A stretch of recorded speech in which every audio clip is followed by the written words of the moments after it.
Hello everyone, welcome to क्यारे success short. क्यारे success short में आप सभी का बहुत बहुत स्वागत है। आज के टॉपिक नंबर 11 में हम लोग करने वाले हैं दो बहुत ही ज़्यादा इम्पॉर्टेंट टॉपिक्स, जो कि हैं प्रमुख समितियां एवं आयोग। ठीक है, इसमें आपको जो प्रमुख समितियां हैं या फिर जो आयोग बनाए गए हैं उनके स्थापना और उनको क्या कार्य हेतु बनाया गया है इसके विषय में बताया जाएगा। बहुत सारे क्वेश्चंस इसमें से प्रीवियस ईयर में पूछे भी गए हैं। ठीक है, तो उनमें से जो है कुछ यहाँ पर जो कि इम्पॉर्टेंट है, जिसको आपको पढ़ना ही पढ़ना है, वो यहाँ पर आपको जो है नोट डाउन कर लेना है या फिर इसको अच्छे से देख लेना है। तो स्टार्ट करते हैं। तो सबसे पहले जो समिति है वो है मालेगांव समिति। तो इसकी स्थापना 2018 में हुई थी। ये बैंकिंग क्षेत्र में बुरे यानी कि ख़राब लोन हेतु इसकी स्थापना की गई थी। नेक्स्ट है दूसरा पारीक समिति। 2013 में इसकी स्थापना हुई थी और ये पेट्रोलियम उत्पादों की मूल्य प्रणाली, ठीक है ना, पेट्रोलियम उत्पादों की मूल्य प्रणाली के लिए जो है इसका बनाया गया था या फिर इसको क्या किया गया था, इस समिति को रखा गया था। नेक्स्ट है सच्चर समिति। 2005 में ये इसकी स्थापना हुई। मुस्लिमों की सामाजिक, आर्थिक एवं शैक्षणिक स्थिति में सुधार करने के लिए इसको जो है बनाया गया था। नेक्स्ट है सुरेश तेंदुलकर समिति। 2005 ये गरीबी के आकलन के लिए इस समिति को बनाया गया। जो मैंने हाईलाइट किया है वो बहुत ही ज़्यादा इम्पॉर्टेंट है, उनको तो आपको रटना ही रटना है, याद ही करना है किसी भी तरह से, और बाकी को भी आपको देखना है, छोड़ के मत चलिएगा। ठीक है, नेक्स्ट है एस तारापुर समिति। ये है 1997 में रुपए की पूंजी खाते में परिवर्तनीयता। ठीक है, रुपए की पूंजी खाते में परिवर्तनीयता के लिए। नेक्स्ट है महाजन समिति। 1997 में चीनी उद्योग के लिए, ठीक है, चीनी उद्योग के लिए जो है इसको बनाया गया। नेक्स्ट है यहाँ पे मीरा सेठ समिति। 1997 में हथकरघा के लिए, ठीक है ना, हथकरघा के लिए। नेक्स्ट है आबिद हुसैन समिति। 1995 में लघु उद्योग के लिए। इसके बाद से अगला है भंडारी समिति।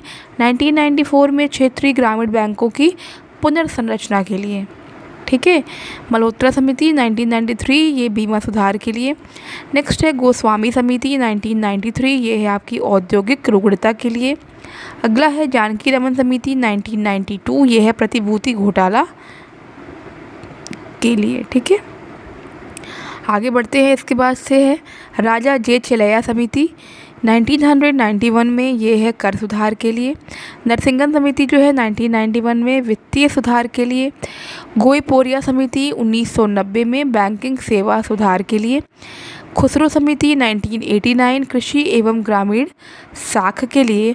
नेक्स्ट है सरकारिया आयोग 1983, ये है केंद्र राज्य संबंध के लिए इसको बनाया गया। अगला है दांतेवाला समिति 1968, ये बेरोजगारी अनुमान के लिए जो है इस समिति का क्या हुआ था, इसको बनाया गया था, इसका स्थापना किया गया था।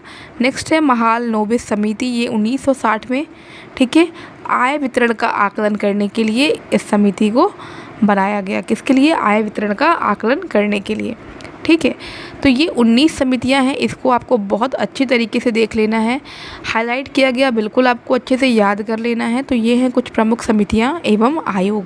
ठीक है, अब इसके बाद से जो अगला टॉपिक हमारा है, ये आज के टॉपिक में ही हम लोग जो है 2 टॉपिक कवर करेंगे। ठीक है, तो जो दूसरा टॉपिक है ये आपका एक शॉर्ट नोट्स आप कह सकते हैं इसको।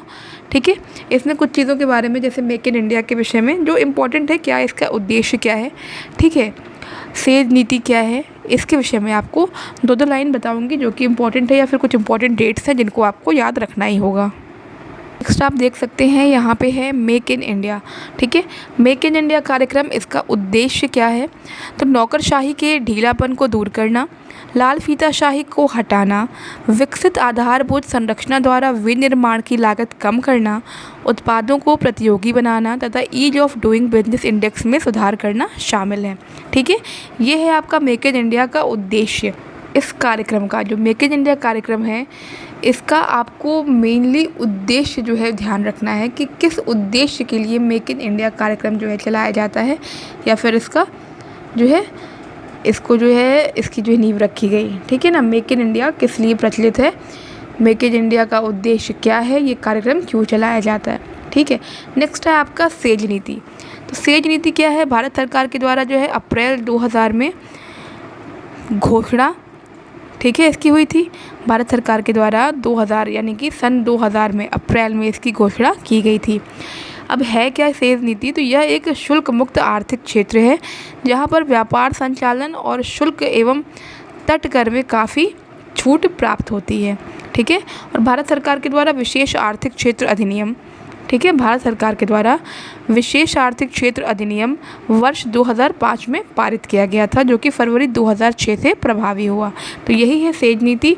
इसमें जो इम्पोर्टेंट हैं ये हैं आपके डेट्स, जो कि आपको ध्यान रखना है। नेक्स्ट बात करते हैं IFCI की। तो ये है एक भारतीय औद्योगिक वित्त निगम लिमिटेड। ठीक है, इसकी स्थापना वर्ष आपको ध्यान रखनी है 1948। नेक्स्ट है ICICI बैंक के विषय में आप सभी लोगों ने सुना होगा। भारतीय औद्योगिक साख एवं निवेश निगम लिमिटेड, स्थापना वर्ष है 1955 में। नेक्स्ट है IDBI, भारतीय औद्योगिक विकास बैंक, ये इसका स्थापना वर्ष है 1964। नेक्स्ट बात करते हैं SIDBI यानी कि SIDBI की। ठीक है, भारतीय लघु उद्योग विकास बैंक, जिसका स्थापना वर्ष जो है 1990 है और इसका कार्य जो है लघु उद्योगों को वित्त उपलब्ध कराना। ठीक है ना, लघु उद्योगों को वित्त उपलब्ध कराना। तो ये कुछ नोट्स हैं या आप कह सकते हैं कि इम्पॉर्टेंट टॉपिक्स है, इम्पॉर्टेंट पॉइंट्स है या फिर की नोट्स भी कह सकते हैं, जिन्हें आपको एक नज़र ज़रूर से देख लेना है, ताकि अगर इनसे रिलेटेड कोई भी चीज़ें आपसे पूछी जाएँ तो आप उसको ईज़िली कर सकें। ठीक है, तो आज के टॉपिक के लिए ये 2 चीज़ें बहुत ही इंपॉर्टेंट है, जिसको आपको याद करना ही करना होगा। ठीक है, तो मिलते हैं कल एक नए नेक्स्ट टॉपिक के साथ। Take care and bye bye.